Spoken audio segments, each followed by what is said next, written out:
ulama yang alim tafsir, alim hadis, alim Quran, hafal Quran 30 juzu, tak mesti boleh jadi khalifah. Tak mesti boleh jadi khalifah. Jadi ulil amri, jadi pemimpin makna negara. Tak mesti, tapi adalah hak mampu. Hak yang mampu alimnya, dia panggil Amirul Mukminin fil hadis. Ulama fiqh juga. Umar Abdul Aziz. Mujaddid, maksud orang mujaddid ni payah. Imam Syafi'i tak jadi ulil amri, tak jadi khalifah. Abu Hurairah tak jadi. Abu Dzar tak jadi. Ibnu Abbas, Ibnu Umar. Tiba-tiba naik Abu Bakar. Dia tak banyak mana apa hadis. Nak banding dengan Abu Hurairah, Sayyidina Umar dah banyak mana apa hadis. Nak banding Ibnu Abbas, Ibnu Umar, anak dia sendiri pun. Jadi ini dia panggil nak kepada ketokohan khalifah ni, nak seorang yang hebat maknanya. Boleh menyelesaikan, boleh menyusun negara, rakyat apa. Nak jadi tok imam cerita lain, dia alim. Dia fiqh, alim fiqh. Dia tok imam mungkin tak payah.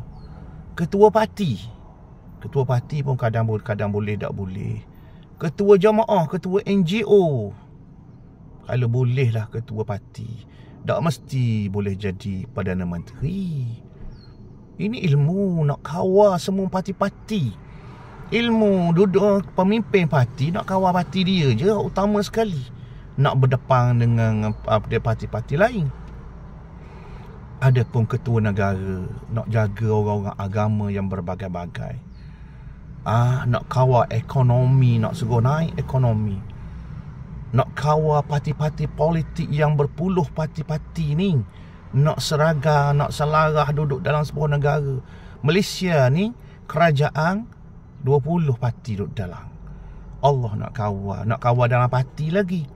Seorang Perdana Menteri nak kawal dalam parti dia. Dalam parti pula ada 2-3 puak. Biasanya gitu. Pandangan berbeza maknanya. Orang bijak pun ramai, maka banyak kepala lah. Lepas tu nak kawal parti-parti lain lagi. Hak duduk dalam kerajaan ni, nak suruh setuju, nak suruh mudah, nak buat kerja ni. Nak lawang pula parti pembangkang lagi, nak berdepan. Persilatan politik ni. Orang ambil masa nak tebuk ataknya, nak cokai pitunya. Macam-macam lah maknanya. Ada peluang. Kok raja, kok agung, kok perlembagaan, kok undang-undang, orang cari jalan. Bukan senang jadi Perdana Menteri ni. Nak cari pitih mungkin boleh lah. Nak cari pitih boleh lah. Nak buat rasuah. Ini tak ambuh pitih pun tak balas mana. Macam Perdana Menteri yang ada. Gaji pun dah ambil.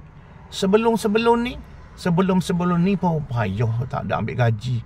Asal lepas tak tahulah mana lepas akan datang. Maknanya sebelum ni gaji ambil lagi, allowance ambil lagi, ada projek pula ambil lagi. Maknanya macam-macam lah. Tapi nak ceritanya susah. Bukan seorang ulama mesti boleh jadi pemimpin negara. Kadang-kadang nak jadi ketua kampung dia pun tak boleh. Nak jadi ketua parti pun tak boleh. Ada yang mampu jadi ketua parti. Kadang-kadang parti tu bergerak macam kapal hanyut jadi. Ataupun mampu jadi ketua parti yang hebat.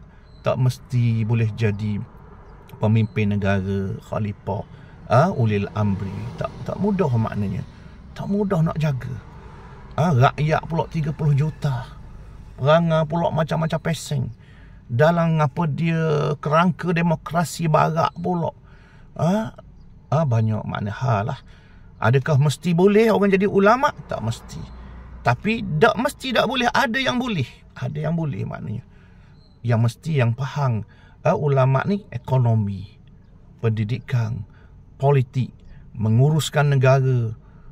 Dia panggil pandai menyusun negara ni. Sebab tu Nabi dia masuk Madinah, antaranya ekonomi, antaranya keselamatan. Nak jaga dulu keamanan negara ni, parti-parti rakyat ni jangan wibalah. Ayyuhan nas afshus salam. Jaga keselamatan, berbaik-baik, beri salam, buat baik, damai maknanya. Yang kedua, ita'amu ta'am, beri makan. Gajinya lagu mana, polis, cikgu naik gaji ke tak naik gaji, dengan apa dia ekonomi yang ada hari ni, berapa sepatutnya kena buat rumah kepada mereka, rumah polis, rumah askar, rumah rakyat, bantuan-bantuan. Bukan boleh bagi-bagi gitu mampu negara. Bagi-bagi dah ikut peraturan ekonomi dunia ni, punah negara maknanya. Mundur negara, ekonomi jatuh. Bukan mudah. Nak berdepan Amerika pula, nak berdepan dengan Jepun, nak berdepan dengan China, nak berdepan dengan Rusia, nak berdepan dengan Singapura, jiran Indonesia, dengan Thailand. Bukan senang. Selak hari bulan baloh sama-sama negara pula. Dalam negeri baloh, dalam negara baloh, dalam dunia kita baloh pula. Kena pandai. Kena bala pandai dia, kena bijak